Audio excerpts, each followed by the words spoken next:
Hello everyone. आज के इस वीडियो में हम लेक्चर थ्री पढ़ेंगे वेब प्रोग्रामिंग का। अगर आप किसी भी कॉलेज से बीसीए या फिर एमसीए कर रहे हैं तो आप इन वीडियो लेक्चर्स को फॉलो कर सकते हैं, जिसके अंदर आपको वेब प्रोग्रामिंग, वेब डिज़ाइनिंग और वेब डेवलपमेंट के टॉपिक्स मिल जाएंगे। अब यहाँ पर देखो, ये क्या है हमारे पास, how H T T P work. पहले हमने देखा कि एच टी टी पी क्या होता है। H T T P is hyper text transfer protocol. ये कैसे काम करता है, ये क्लाइंट और सर्वर के बीच में एक तरीके का कनेक्शन स्टैब्लिश कराता है, ताकि जो हमारे यूज़र हैं वो कोई भी जो रिक्वेस्ट चाहते हैं, ठीक है, यानी कि कुछ भी चाहते हैं, कोई भी इंफॉर्मेशन चाहते हैं, जैसे हमें कोई भी इंफॉर्मेशन निकालनी है, लाइक कि हमें क्रिकेट के बारे में कुछ जानना है, तो एज अ यूज़र हम ब्राउज़र यूज़ करेंगे उस एप्लीकेशन से। Browser is a software application जहाँ पर हम कोई भी इंफॉर्मेशन लिखेंगे, जैसे हमने टाइप किया सर्च बार के अंदर क्रिकेट, ठीक है। अब वो क्रिकेट वाली इंफॉर्मेशन जो है वो हमारे जो क्लाइंट है, यानी कि हमारा जो सिस्टम है, वहाँ से जाएगी किसी सर्वर के पास में। अब ये सर्वर क्या करेगा, उस इंफॉर्मेशन को सर्च करेगा क्योंकि इसके पास ढेर सारी इंफॉर्मेशन है। अब इस इंफॉर्मेशन में से ये क्या करेगा, पहले जो क्लाइंट था उसने रिक्वेस्ट किया, अब इसने ढेर सारी इंफॉर्मेशन में से कुछ ढूंढा, जो हमें चाहिए था वो है क्रिकेट। अब उस क्रिकेट के बारे में ये क्या करेगा, क्लाइंट को रिस्पॉन्स देगा, ठीक है। रिस्पॉन्स में वो क्रिकेट की सारी इन्फॉर्मेशन देगा, जितनी भी चीज़ें उसके पास अवेलेबल है। जैसे हम कोई भी चीज़ सर्च करते हैं, सर्च कर ही लेते हैं, क्या दिक्कत है। तो सर्च करके देखते हैं, हम यहाँ चलते हैं और सर्च करते हैं यहाँ पे क्रिकेट, ठीक है।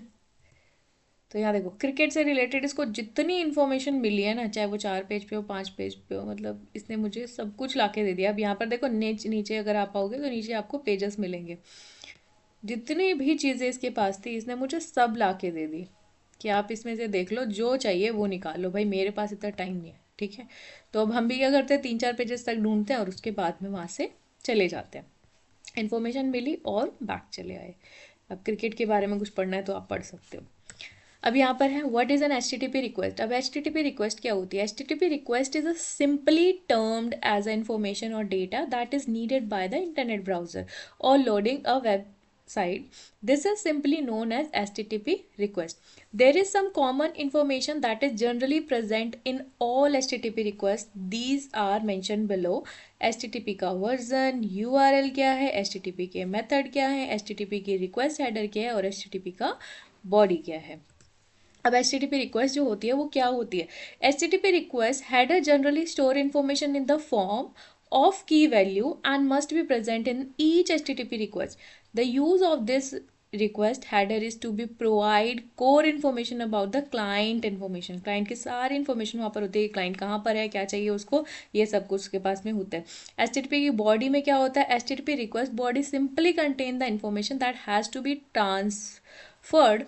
HTTP request has to be information or data to be sent to those browser, कि कौन से ब्राउज़र को कौन सी इन्फॉर्मेशन देनी है, ये उसके बेसिस पे, मतलब उसकी बॉडी में ये सारी चीज़ होती है। मैथड में क्या होता है, H T T method are simply H T T P work in spite of being present so many http methods. In most common http methods are http get or http post.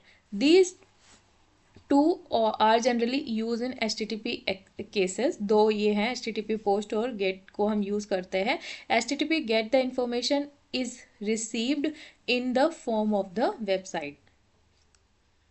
Website से जो भी चीज़ मिल रही है तो gate की information gate की help से मिलती है। What is H T T P response, response में क्या होता है, H T T P response simply the answer to what a server gets when the request is raise, कि जब रिक्वेस्ट रेज की कि तो सर्वर को उससे रिलेटेड क्या क्या आंसर मिले हैं वो सब कुछ हमारी H T T P response में आता है।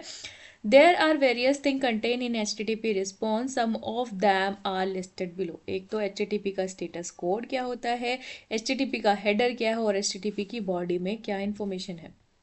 ये तीन चीज़ें हमें मिलती है H T T P response के अंदर। स्टेटस कोड यानी कि क्या चीज़ मिली है, तो स्टेटस कोड में हमें होती है कुछ इन्फॉर्मेशन की ये है या नहीं है, उससे रिलेटेड हमारे पास स्टेटस कोड होता है। फिर हेडर में इन्फॉर्मेशन होती है कि कहाँ पर जाना है, और बॉडी यानी कि कहाँ क्या कंटेंट उसके अंदर है।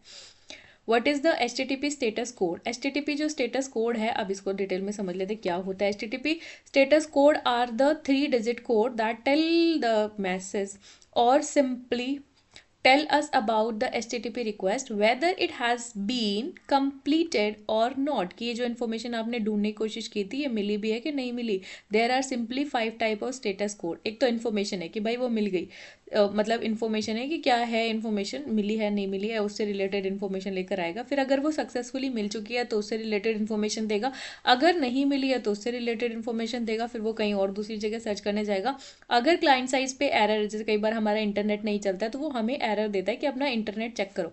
फिर अगर सर्वर साइज पे एरर है, यानी कि सर्वर पे अगर कोई काम चल रहा होता है तो वो एरर भी देता है कि आपके सर्वर की तरफ से कोई एरर आ रही है, तो वो नहीं चलेगा. तो ये हमारे स्टेटस कोड में होता है कि आपकी इन्फॉर्मेशन सक्सेसफुली मिली है या नहीं मिली है, क्लाइंट की तरफ से एरर है या फिर सर्वर की तरफ से एरर है. अब यहाँ पर है हिस्ट्री ऑफ HTTP. अब HTTP मतलब इतना हम पढ़ रहे हैं तो इसकी क्या हिस्ट्री है.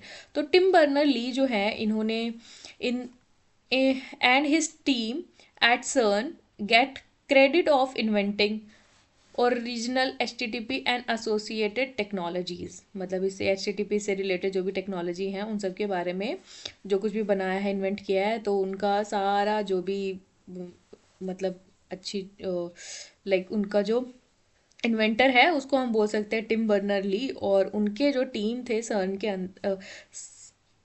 हाँ CERN, ठीक है, CERN के अंदर, तो उन सभी लोगों को बधाई दी गई कि भाई तुमने ये इन्वेंट किया, ठीक है. तो अब हम उनकी वजह से ये इंटरनेट को एक्सेस कर पा रहे हैं. HTTP version 0.9, this was first version of HTTP was launched in 1991 में लॉन्च हुआ था. फिर HTTP वर्जन 1.1 आया जो 1996 में रिलीज़ हुआ था. फिर उसके बाद में वर्जन 1.1 आया, फिर 2.0 आया, 3.0 आया. इसके बारे में थोड़ी थोड़ी इन्फॉर्मेशन लिखी हुई आप अपने लिए पढ़ सकते हो. अब इसके कैरेक्टर स्केच क्या होता है, ठीक है, इससे रिलेटेड क्वेश्चन कई बार पूछा जाता है. HTTP is an IP based communication protocol that is use to deliver data from server to client और वाइस वर्सा. क्लाइंट से सर्वर या फिर सर्वर से क्लाइंट को अगर कोई इन्फॉर्मेशन देनी है, उनके बीच में कम्युनिकेशन करना है, तो हम HTTP को यूज़ करते हैं. The server process a request, server process करता है request which is raised by the client, ठीक है. And also server and client know each other only during the current bid and response time, कि जितने time में वो particular duration में वो चीज़ होनी होती है उसी टाइम के लिए सर्वर और क्लाइंट एक दूसरे को जानते हैं और उसके बाद में वो एक दूसरे को नहीं जानते. Any type of content can be exchange as long as the server and client are compatible with it, कि मतलब ये दोनों क्या है, एक्सचेंज अभी कर सकते हैं सर्वर और क्लाइंट अगर वो एक दूसरे के कंपैटिबल हैं तो. वंस डेटा इज एक्सचेंज, जब डेटा एक्सचेंज हो जाता है सर्वर और क्लाइंट के बीच में, तो वो एक दूसरे को अब कनेक्टेड नहीं रहेंगे. It is request and response protocol used on client और सर्वर की रिक्वायरमेंट के ऊपर. It is connection less protocol because after the connection it is close, जब कनेक्शन क्लोज हो जाता है the server does not remember anything about the client and the client does not remember anything about the server. ये दोनों एक दूसरे के बारे में कुछ भी नहीं जानते हैं जब इनका कनेक्शन क्लोज हो जाता है तो. It is a stateless protocol because both client and server do not expect anything from each other but they are still able to communicate. मतलब ये stateless है और मतलब कनेक्शन लेस प्रोटोकॉल है बिकॉज इनके बीच में जब कनेक्शन हट जाता है उसके बाद में एक दूसरे को नहीं जानते हैं. और it is a stateless protocol because both client and server do not expect anything from each other but they are still able to communicate. मतलब उन दोनों को एक दूसरे के बीच कुछ भी एक्सपेक्टेड नहीं होता लेकिन फिर भी वो एक दूसरे से कम्युनिकेट कर पाते हैं. स्टेटलेस प्रोटोकॉल है को फॉलो करते हैं. अब कुकीज़ क्या होता है. An HTTP cookies, web cookies, browser cookies is a little piece of data that is server terminates to users web browser transmit to user web browser. कि ये जो छोटी छोटी कुकीज़ का क्या मतलब है, ये खाने वाली कुकीज़ एक्चुअली नहीं है. ये जो वेब ब्राउज़र और जो हमारे ब्राउज़र्स या वेब के अंदर जो हम छोटी छोटी पीसेज ऑफ थिंग रख देते हैं, जैसे कई बार हम कुछ चीज़ों को सर्च करते हैं तो वो चीज़ ना जल्दी मिल जाती है हमें क्योंकि हमने उसको ऑलरेडी पहले से सर्च किया हुआ है, तो उससे रिलेटेड कुछ इन्फॉर्मेशन ही अपने पास में रख लेता है, ठीक है, उसको हम बोलते हैं cookies. When making subsequent queries, that browser may keep the cookies and transmit it back to the same server. An HTTP cookies is typically used, for example, to maintain the user's login state and determine whether two requests originate from the same browser. For the stateless HTTP protocol, it retain stateful information. कि यहाँ पर क्या है कि जब हम HTTP request के अंदर अगर हम इसकी बात करें HTTP कुकीज़ की, कुकीज़ इन HTTP, तो यहाँ पर क्या है, ये जो HTTP कुकीज़ होती है, ये जैसे हम लॉग इन करते हैं कई बार अपने वेब ब्राउज़र से या फिर अपने पर्टिकुलर फ़ोन से, तो वो उस इन्फॉर्मेशन को यानी कि हमारी लॉगिन आईडी, हमारे पासवर्ड को अपने पास में स्टोर करके रख लेती है। और जब हम दोबारा से उस पर्टिकुलर आईडी पर जाते हैं, दोबारा से उस वेब ब्राउज़र पर जाते हैं उसको ओपन करने के लिए, तो वही चीज़ ये हमें दे देती है, ठीक है, यानी कि हमारी यूज़र आईडी और पासवर्ड, जिसकी वजह से हम उस पर जल्दी से लॉगिन कर पाते हैं, हमें टाइप करने की ज़रूरत नहीं पड़ती है। और इसी की वजह से ये जो HTTP स्टेटलेस प्रोटोकॉल था, ये स्टेटफुल इंफॉर्मेशन रख पाता है। अब कुछ एडवांटेजेस हैं। Memory uses and CPU uses are low because of fewer simulation connection. Since there are few TCP connection, hence network congestion is less. Since handshaking is done at the initial connection state, जब connection होता है तो handshaking protocol use किया जाता है। Handshaking होती है मतलब पहले वो रिक्वेस्ट भेजेगा फिर वो इन्फॉर्मेशन देगा, कुछ इस तरीके से.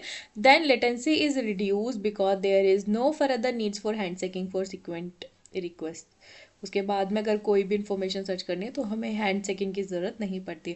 The error can be reported with in closing the connection. Close होने से, कनेक्शन के क्लोज होने से पहले ही हम क्या कर सकते हो, एरर को रिपोर्ट कर सकते हैं. HTTP allow HTTP pipe lining for request and response. अब यहाँ पर कुछ इसकी डिसएडवांटेजेस भी हैं, जैसे HTTP require higher power to establish communication and transfer data.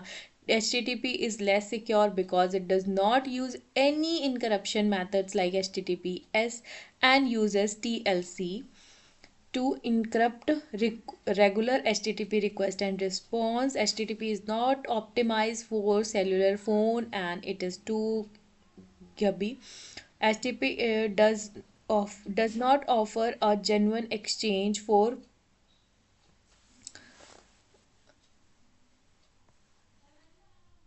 data because it is less secure, or the client does not close the connection until it's received complete data from the server. Hence the server needed to wait for data completion and cannot be available for other client during this time. ठीक है, जब ये हो रहा होता है process तो उस टाइम पे वो सर्वर जो है थोड़ा सा बिजी हो जाता है, तो वो आपकी ही पर्टिकुलर रिक्वेस्ट को फॉलो करता है जब तक उसको वेट करना पड़ता है. तो ये कुछ उसकी डिसएडवांटेजेस हैं HTTP की. और इसके बाद में हम लेक्चर 4 पे चलेंगे जो इससे अलग है, जिसमें हम URL वगैरह के बारे में पढ़ेंगे. तब तक के लिए थैंक यू फॉर वॉचिंग.